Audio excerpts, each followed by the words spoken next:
Assalamu alaikum. The disease which causes immobility and fusion of vertebral joints is called arthritis, rickets, sciatica या spondylosis. तो answer है इसका option D, spondylosis.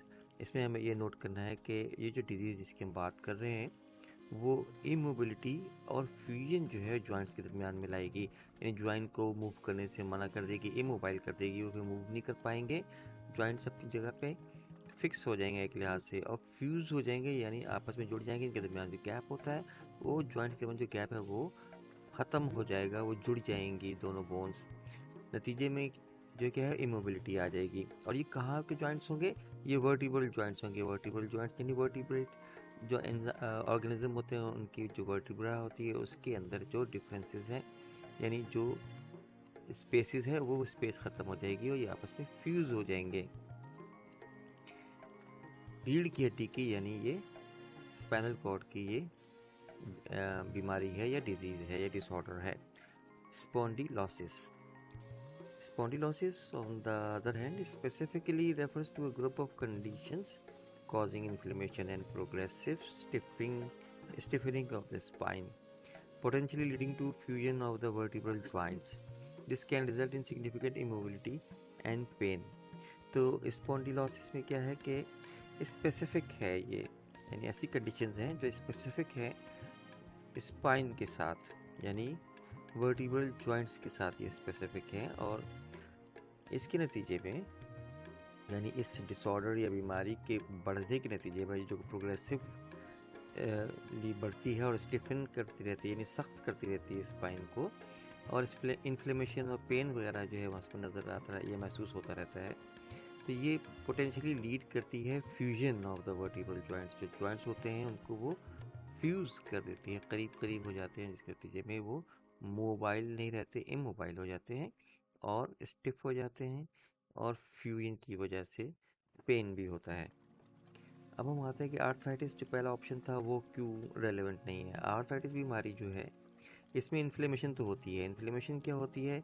Inflammation हमारे body में sales होते हैं, inflammation sales जो कि इम्यून सिस्टम का पार्ट है, वो कहीं भी कोई जब उनको महसूस होता है कि हीलिंग करनी है, ज़ख़म हो गया है, फ्रैक्चर हो गया है, तो वहाँ पर जाके हीलिंग करते हैं। तो इन्फ्लेमेशन में क्या क्या अलामात होती हैं? रेडनेस होती है, यानी वो जगह सुर्ख हो जाती है,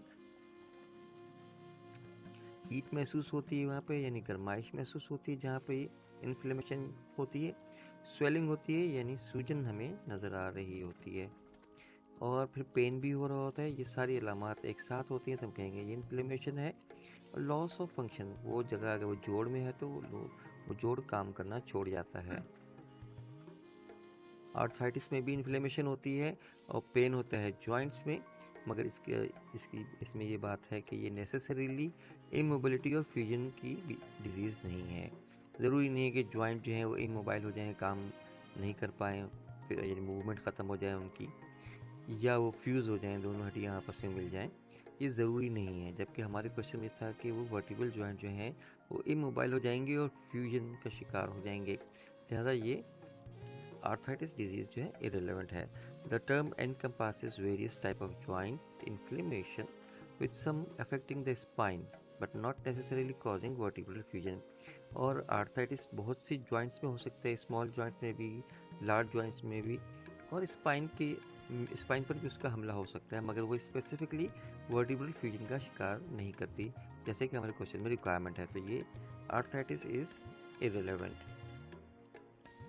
नेक्स्ट है रिकेट्स। रिकेट्स एक ऐसी डिजीज़ है जो बच्चों में होती है, और जब बोन उनकी बन रही होती है, जब बोन की ग्रोथ हो रही होती है तो उसमें मिनरलाइजेशन हो रही होती है, तो उस वक्त ये डिफॉर्मिटी की सूरत में अपीयर होती है। ज़रूरी मिनरल्स जो होते हैं वो प्रोवाइड नहीं होते हैं, नतीजे में क्या होता है कि बोन डिफॉर्म हो जाती हैं, टेढ़ी मेढ़ी हो जाती हैं। ये डिजीज़ जो है ये भी ज़ाहिर है कि वर्टिब्रल जॉइंट से रिलेटेड नहीं है एज सच, तो हम इसको भी यहाँ पे इरेलेवेंट मार्क करेंगे। While it can affect the spine, यानी स्पाइन को अफेक्ट कर सकती है, but it doesn't involve fusion of vertebral joints. Next है शियाटिका। शियाटिका एक पेन रेडिएटिंग डिजीज़ है जिसमें डाउन द लेग जो है ना हमें इरिटेशन और पेन महसूस होता है, क्योंकि जो शियाटिक नर्व है इंसान के वो डिस्टर्ब हो रही होती है। और उसको डिस्टर्ब कौन करता है? एक हर्निएटेड डिस्क जो हमारी वर्टिब्रल कॉलम है, यानी रीढ़ की हड्डी में से एक डिस्क थोड़ी सी आगे निकल आती है, हर्निएट कर जाती है, जिसकी वजह से हमारी शियाटिक नर्व जो है वो डिस्टर्ब हो जाती है, दब जाती है, तो वो पेन रेडिएट करती है हमारी लोअर लिम्स में यानी टांगों में। इसको हम शियाटिका कहते हैं।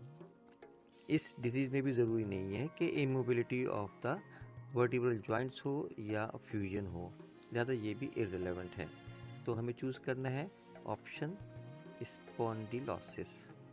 That is all. Thank you very much. अस्सलाम वालेकुम।